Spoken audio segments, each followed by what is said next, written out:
What's up, Cyber and Crypto Posse? Hope everybody's doing good this week. Today is Thursday, August the 29th of 2019. And this is episode number 84 of the Cybersecurity and Cryptocurrency Podcast. I'm your host, Eric English. All the views and opinions expressed on this podcast are solely my opinions and do not reflect that of my employer. If you want to follow me on Twitter, I'm at CyberCryptoGuy. So check me out on there as well. All right, I'm doing another podcast today because we got some pretty crazy topics that have come up just in the last few days here. So on the cybersecurity side of things, we're going to talk about the TSA and what they're doing now with facial recognition. Sticking with the privacy theme, we're also going to talk about Windows 10 and some of their privacy issues. And more privacy stuff, we're going to talk about Amazon's Ring, the doorbell. Also going to talk about some crypto mining worms that have been floating around. And one more thing about Microsoft too, they're making a pretty bold claim about their multi-factor, so we'll talk about that as well. And then we're also going to talk about the cybersecurity company called Imperva and what happened with their data breach thing. And last but not least, in cybersecurity, we're going to talk about Android app that had some malware in it. On the cryptocurrency side of things, we're going to talk about Facebook Libra and some of the updates coming along there.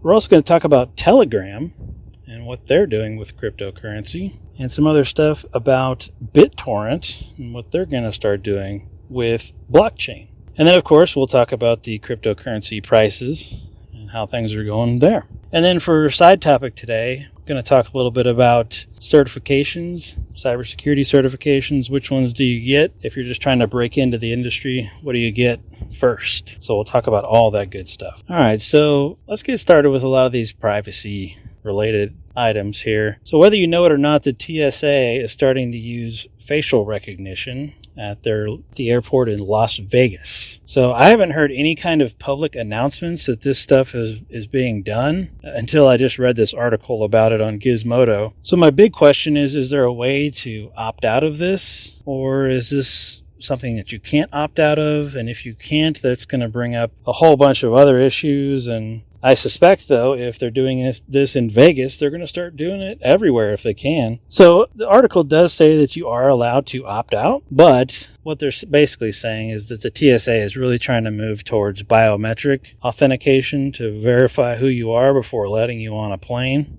And they were trying to do this with facial recognition stuff. So you can apparently opt out. So that's something you might want to look into if you're interested in that. TSA also claims that all of the facial recognition data will be deleted in 180 days. So whether or not you believe that or not, I don't know.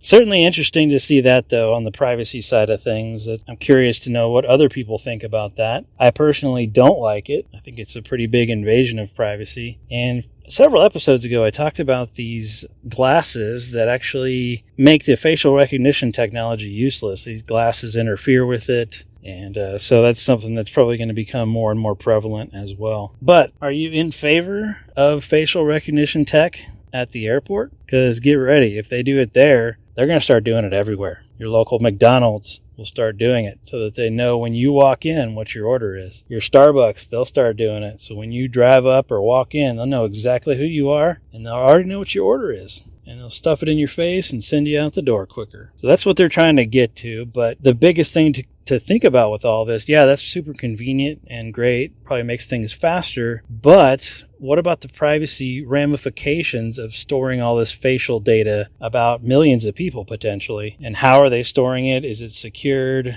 There's so many things to think about. So there's a lot of privacy issues still going on in the world. Microsoft Windows 10 also has some privacy woes. The Dutch authorities are apparently going after Microsoft specifically for Windows 10 and talking about a lot of the privacy issues that Windows 10 has. So the Dutch are basically saying that Microsoft is still in breach of the EU privacy rules. So this also falls into GDPR kind of stuff as well, I presume. So that's going to be interesting to see what happens there. Microsoft can afford it, right? They're just going to spill over, $1 billion. Here you go. See you later. Thanks. No big deal. But the fact that Microsoft is doing it, and pretty much all of them are doing it now. So we have confirmation on all these companies that have privacy issues. So privacy is going to be one of the biggest hot topics, I think, for quite a while, because very few people think about it. But when they do start thinking about it, they think, oh my gosh, this is really serious. We're getting better about it. More and more people are starting to get into it and care about it. But the average person doesn't give a crap, right? So, but there's more confirmation that Microsoft Windows, specifically Windows 10, is also capturing a bunch of data on you, whether you like it or not. All right, some other news here about Ring, the video doorbell, if you've heard of them. Amazon purchased them fairly recently, so they're now an Amazon company. As we've discussed on previous podcasts, we know that Amazon is also one of those companies that has those privacy issues. Well, guess what? Amazon and Ring,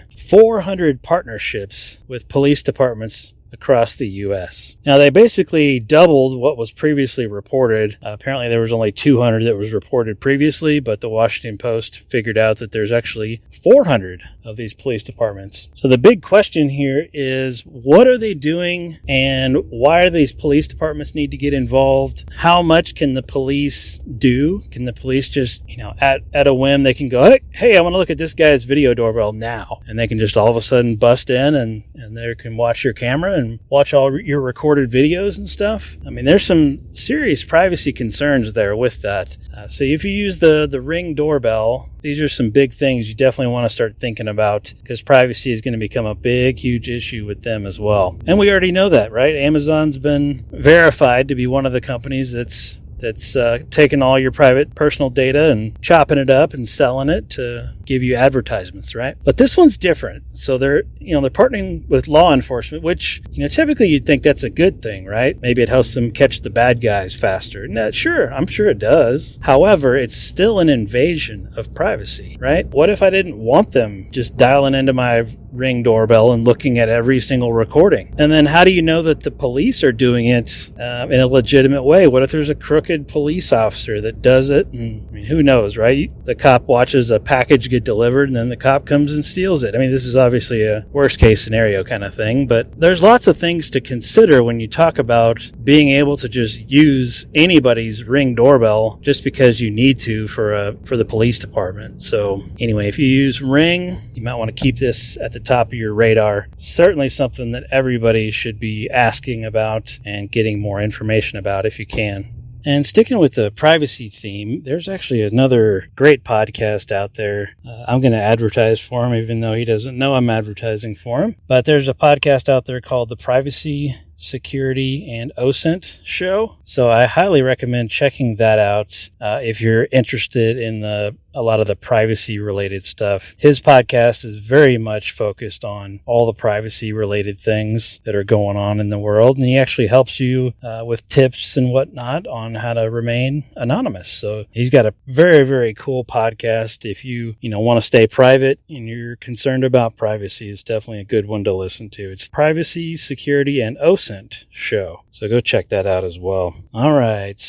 So here's some other news here about, it's kind of a crossover story, some crypto mining worms that were out there. French police just took down an 850,000 computer botnet, and the worm is known as Redodupe, and the threat basically can destroy itself if it needs to and then reinfect, but 850,000 systems were on this botnet doing crypto mining for these folks. So pretty crazy stuff. They found where it was going and they shut it down and all that good stuff. But certainly interesting stuff there. Some other news here about Microsoft. They basically say that multi-factor will prevent 99.9% of account hacks. Do you agree with that? I kind of agree with that, but there's a lot of what ifs, a lot of caveats there. But yes, the majority of the time, multi-factor would stop account hacks or account compromises. That is certainly one of the biggest things that we see nowadays is the account compromises with all the password spraying and whatnot that goes on. So multi-factor is always, always, always a great thing to turn on for you and for your company as well. Also keep in mind, multi-factor is only as good as the end user. So there have been a lot of attacks, a lot of phishing attacks, very sophisticated ones at that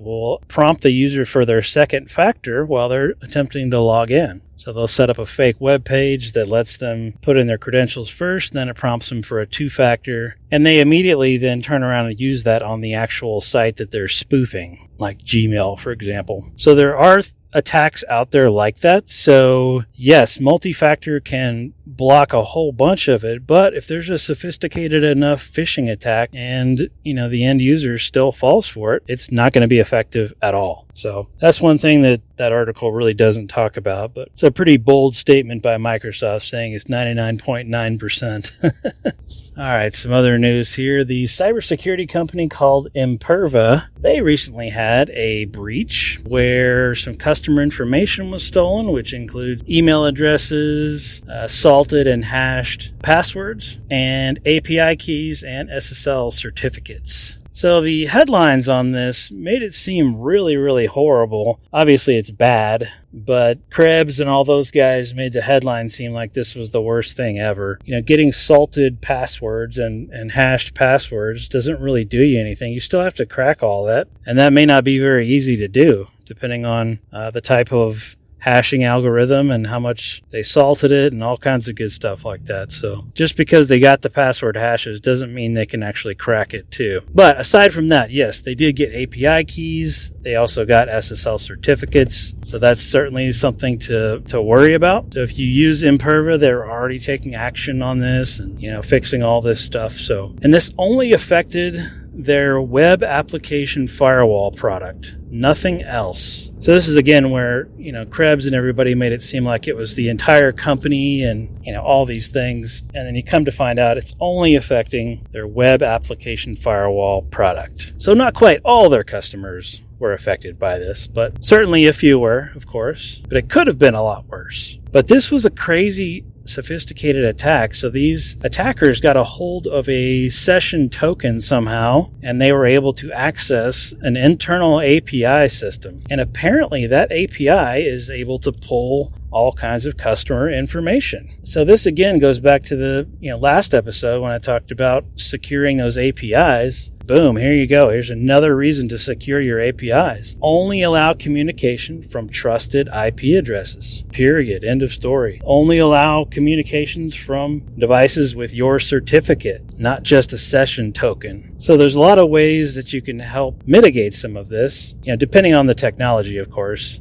Some APIs may not have all this capability. Hopefully the majority of them do, and you can implement some of these controls, put in an IP whitelist, make it use certificate-based authentication, all that kind of good stuff. And then last but not least, make sure that you're logging everything that's happening on those APIs. Because if something like this happens and you weren't logging anything, you won't know exactly what was stolen, and you won't know pretty much anything. You may not even know that it's happening if you're not logging all the details from your various APIs. So make sure you're sending that API information to your SIM, let it do all that correlation and good stuff for you. All right, some other cybersecurity stuff here. This one was getting a lot of headlines. The Android app called Cam Scanner apparently had a bunch of malware in it, and it's been downloaded over 1 million times from the Google Play Store. So the research firm, I believe it was Kaspersky, that found this. They were able to tell that part of what this thing does is it downloads a Trojan,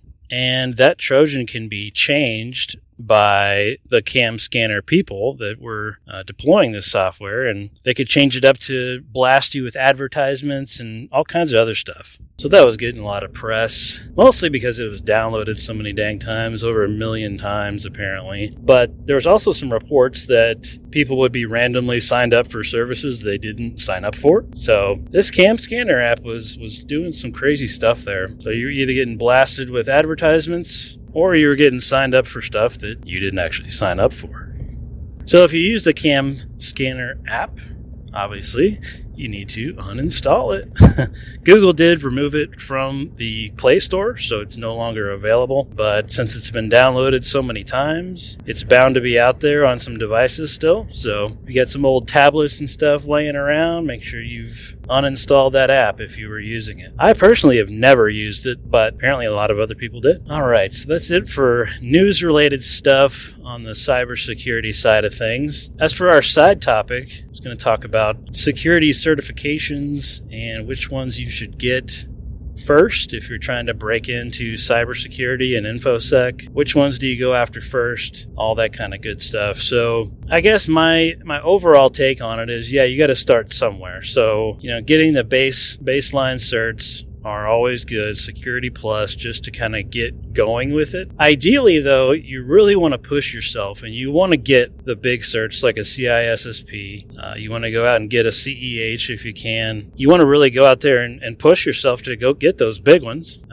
rather than just getting a Security Plus, which, Security Plus is good. But when employers look at that, they're thinking, okay, this guy's a level 1 InfoSec person. Whereas if they see a CISSP, they'll think a lot differently of you. Also, too, in addition to just the certs, highly recommend having at least a bachelor's degree. Unfortunately, employers nowadays look for that quite a bit for InfoSec, especially any kind of higher level jobs in InfoSec. They pretty much want you to have a bachelor's degree. I personally don't think that's fair, and I wish that wasn't true, but unfortunately it is. What's funny is I've met people in InfoSec that have like bachelor's degree in psychology or something, and yet they're still in InfoSec. So they want you to have the bachelor's degree just because you've got it, apparently. So I've seen that a lot recently, but it's certainly unfair, and I don't like it. But if you have that, that's really going to put you a step ahead of everybody else that's applying for those jobs. But again, going back to the certs, if you're just starting out and you're just trying to learn some basics, go ahead and get the Security Plus. As you're learning, as you're starting your first job, just absorb as much as you possibly can, learn as much as you possibly can. The Security Plus is definitely a good starting point. But as soon as you've got some experience under your belt and you're understanding a lot of the terminology more and you're understanding, as much as you possibly can, you really should strive to go for the big boy certs like a CISSP. The other big ones out there too are the GIAC certs, GIAC. They have what they call it a G pen. It's sort of like a CEH, but it's the GIAC version of it. So those are also really good ones to have as well. But kind of the gold standard right now is a CISSP. And then from there, it just kind of depends on what you want to specialize in. So if you're going to be doing ethical hacking, you probably want to get a G pen and a CEH. Or if you're going to do forensics, then you want to do the CHFI and another GIAC forensics cert, for example. But if you're just starting out, just learning all the terminology, just getting into InfoSec, and you're just trying to learn as much as you can, start with the Security Plus. Nail that. And then once you've got that nailed, get a job, start working, start understanding as much as you possibly can about InfoSec. And just because you're working doesn't mean that you should go home and just not think about InfoSec anymore. And this is, I think, where a lot of people, I guess where a lot of people might fall short. If you want to get ahead in life and in anything else, really, you don't stop. It's an ongoing thing. You're always trying to get ahead of the next person. It's a commitment, and you have to be bullheaded sometimes, and you have to just go, and until you see the light at the end of the tunnel. So just because you get a job and you work 8 to 5 and you go home, doesn't mean you should stop learning and stop thinking about cybersecurity and stop thinking about all the other things. When you get home, that's your opportunity to branch out and learn things that you're not learning. That's your opportunity to branch out and do things that you're not doing at work. Because you can set up your own little labs at home and you can pretty much do anything you want. Also, too, when you go and interview for a job, a lot of employers are going to ask you what you do in your free time. If you tell them that once you get off work, you don't want to look at another computer and you're just done, they may not take that very well. They may think that, that's not who we want. They want to know that you're passionate about what you're doing. And if you're not passionate about cybersecurity, you're definitely in the wrong place. Definitely.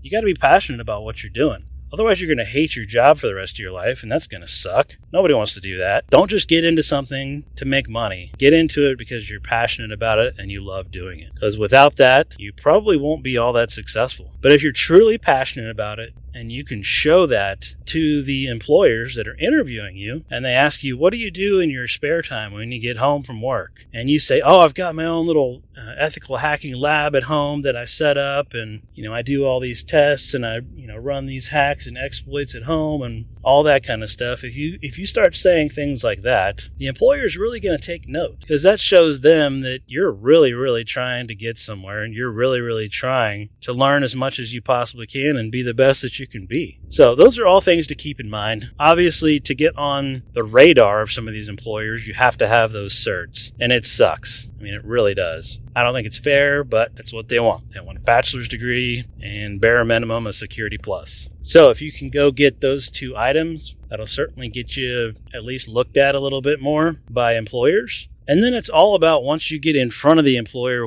how you present yourself to them. If you show them the passion that you have for cybersecurity, if you can show them how much you love it, how much you enjoy it, how much fun it is, they're really going to take note of that. Because a guy that comes in there and doesn't really care, like, yeah, I've done this, done that, oh, I don't really like that, they're not going to want to hire that guy. They're going to want to hire the person that's super passionate, that smiles, that loves what they're doing. So those are all things that you have to present to that employer, and make sure that they realize that you do absolutely love cybersecurity, and that's where you want to be long term. I've interviewed some people in the past, and they came in and just so unenthusiastic. And it was shocking, because I'm sitting there thinking, why are you in this industry if you don't like it? Why are you doing this if you begrudge everything that you're doing? If you don't like the work itself, what are you doing? Why are you putting yourself through this? And that's certainly a big question to ask. If somebody's not liking what they're doing, they're in the wrong place, and they need to figure out something else. So if you ever find yourself in that position where you are unenthusiastic about your job or your career, it's time to look yourself in the mirror and figure out what else you should be doing. Figure out what you're actually passionate about, and then go switch and go do that. Because if you're not passionate about it, you're going to be miserable your whole life. I love my job. I have a lot of fun at work. I mean, it is a blast. And I think everybody that I work with knows how passionate I am too. And that goes a long way too for your reputation with coworkers. If they see how passionate you are and how much you love it, that's going to go a long way with everybody. So don't just do it for yourself. Do it for your reputation. Do it for potential employer that's interviewing you. Make sure you show everybody how passionate you are, because that's what'll get you in the door and get you hired more than anything. Another cert I completely forgot to mention was the OSCP. It's created by Offensive Security. They are the ones that released Kali Linux. And I would say that if you're just breaking into pen testing, for example, or ethical hacking, taking the OSCP is where you really, really want to get to. They have a lot of practice labs and very, very good stuff to learn with. And that's very much a hands-on certification. It's not just answering questions on a test.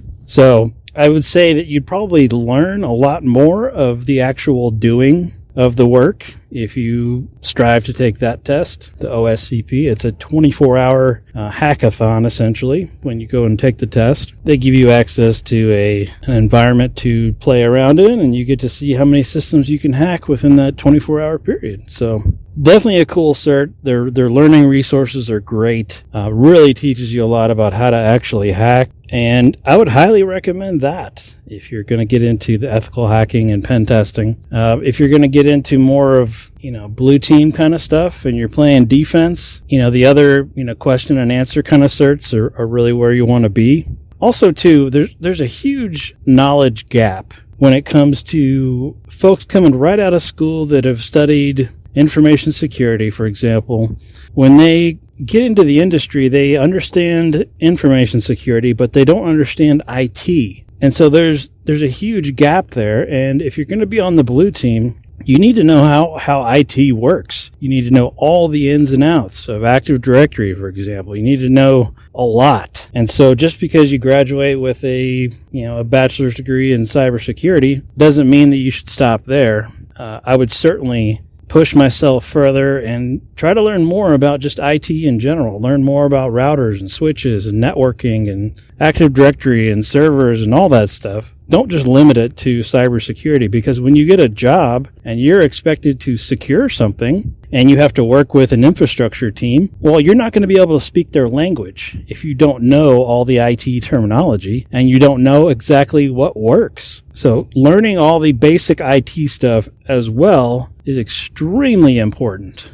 I've worked with quite a few folks that have come right out of college into InfoSec, and they get InfoSec totally, but there's just a huge gap. They don't get IT, and they don't understand, why they can't do something, or, hey, why can't we secure it this way? Well, because it's not even feasible. You can't even really do it if you look at it, and that's the IT knowledge gap that I'm talking about. So anyway, I went off on kind of a tirade there, but OSCP for a hands-on cert, if you want to do that for more of the red team kind of stuff. Blue team, you want to get just question and answer certifications. And don't sell yourself short, Don't just go for the Security Plus and be done with it. Go for the gold, Don't just go get the low-level cert because you feel like that's the only thing you can do. Study. Go after the big one. Go get that big one first if you want to. Go get a CISSP first. Go get the OSCP first. It's all about what you're willing to put into it and how much return you want out of it. It takes a lot of dedication, a lot of time behind the computer, a lot of research, a lot of everything. It's a lot of effort. But if you're willing to do that, you can get these big certs right off the bat rather than waiting to, get a Security Plus and then work your way up from there. So there's a lot of different ways to do it, and there's really no wrong way to do it. But hopefully I've outlined a few ways that can help some folks out there. My journey was started in IT, and I did that for almost 10 years and then switched over to cybersecurity. And I've been doing that for about another 10 years. So I got to see both sides of it. So it makes it really, really nice when I'm trying to explain cybersecurity and trying to get the infrastructure teams to implement new controls. I know exactly what we can implement because I know it works because I've done it before. So anyway, I hope that helps anybody out there trying to break into InfoSec. Don't sell yourself short. Go for the glory. All right, so some other cryptocurrency related news. And we've seen this one coming, but BitTorrent. So BitTorrent issued their own token a while back. Well, now they are doing a blockchain-based streaming platform. So it looks like they're going to offer channels, like TV channels, through this blockchain-based streaming platform. I've seen this with one other company. I don't remember who it was, and they weren't able to really get it off the ground. But maybe with the backing of BitTorrent, they can get this thing going and get it off the ground. What's interesting is getting people to buy into it. I mean, it's still just a TV streaming service, right? People aren't really going to care that it's on the blockchain unless they can earn some sort of rewards for watching. That would be certainly really, really cool if they could do that. So more to come on that as that gets released. Some other crypto-related news. Telegram is supposedly releasing its own cryptocurrency. They're going to call it Gram. And supposedly this is coming this October. So they're trying to get ahead of Facebook Libra, apparently. And they're going to issue their own called Gram. So Telegram's jumping into that game as well. So that will be interesting once that comes out. Facebook still can't get theirs off the ground. They still can't get any regulators to even allow them to launch this thing. Yet somehow Telegram, I don't know how Telegram's getting around all that, but they say they're launching in October. So interesting stuff there. Obviously Facebook has a lot more reach than Telegram does. But still, it's pretty much the same concept, minus the fact that Telegram probably has half the users that Facebook does. So anyway, I thought that was rather interesting to see them going after Libra. But Libra has been halted and halted and halted over and over and over. But they're trying. Their test net is up, and some kind of cool stuff. If you are into blockchain hacking, you can actually go out to Libra's bug bounty page. You can actually go to hackerone.com/Libra, and they've got a bug bounty page for Libra, and you can report bugs and insecurity stuff and all kinds of good stuff on there. So And you can make up to $10,000 if you find a critical flaw. So their payouts go $500, $1,500, $5,000, and $10,000. So check that out if you'd like to be a part of their bug bounty program. That can certainly earn you some good bucks if you find something. But their test net is what you'd be testing on. So it is up and running and alive and well. So if you're just curious about Libra as well, you could certainly go through this process of setting up a system on the test net just to tinker around with it if you'd like. But I still wonder, is it actually going to get released? I don't know. I really don't know. I don't know how they're going to get it past all the regulators and if the regulators will actually let it happen. So we'll see what happens with Telegram too. They say they're launching in October, but we'll really see what happens there once we get closer to that. All right, as far as the crypto prices today, we're looking at 9,500 for Bitcoin. It is way down. Ethereum's at 169. Ouch. Ripple's at 25 cents. Man, talk about way down from where we were. And as I said last podcast, that bear cross was showing up in the trading charts, and that means it was going to go down. So hopefully this is the basement of where we're going to get to, and from here it goes back up. I haven't seen any of the traders today saying anything about that yet. Some are even still speculating it could go down to 9,000. So we'll hang on and see how this thing progresses. But that bear cross, man. Hopefully we'll see a bull cross shortly thereafter, right? That would be awesome. Let's get it back to where it was. All right, folks, that's all I got for today. If you want to follow me on Twitter, I'm at CyberCryptoGuy, at CyberCryptoGuy on Twitter. Check me out on there. I retweet a bunch of the stuff that we talk about here on this show. Thanks for listening, and we'll talk again soon.